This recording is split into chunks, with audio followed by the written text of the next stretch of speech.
Hey there, welcome back to the channel. Today I'll show you how to correctly delete a section and Wix.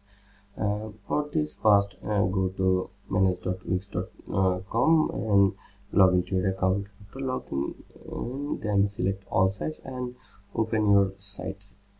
For example, I am opening it. After opening your site, you will see your dashboard here. From here, select design site.